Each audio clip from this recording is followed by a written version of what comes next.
Assalamu alaikum everyone. Welcome to the online course of Real-Time Embedded System. I hope every one of you is doing fine.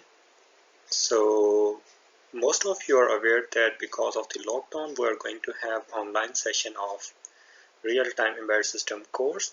And before I start lecture formally, I'm just going to point out some points that are going to be informative for you. So I'm going to discuss the online lectures and the assessment plan.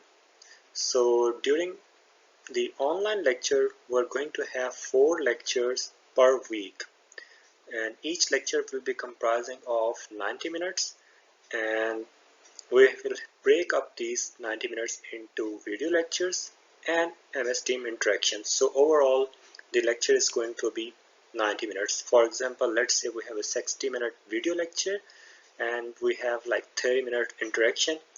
During interaction, I will answer your question and we will discuss if somebody have any issues. Video links will be shared on portal on every Thursday. I will try my level best to upload the video lecture links on the portal a week before the lecture. So there will be almost like 7 weeks of lectures, so we have to rush through the course because normally we have like 16 weeks, but now we will have only 7 weeks. So because 2 weeks are already gone before the lockdown, and assessment plan is going to be like we will have 3 assignments and 2 quizzes. So I will give you take home assignments which you can submit online, and you will have like 2 online quizzes. Along with this, you are going to have terminal examination which will be comprised of MCQs. So you can go through your course outline. There are different levels mentioned over there. These are cognitive levels. So for C1 and C2, cognitive level 1 and cognitive level 2, we can have MCQs or Vivas.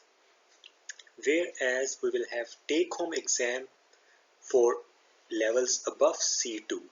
And make sure that as this is going to be open book take home exam, so the question will be out of the book. Okay, so these are going to be design questions or open-ended question. So that was all about the course plan, lecture numbers, timings, and hopefully the timetable will be shared on portal soon.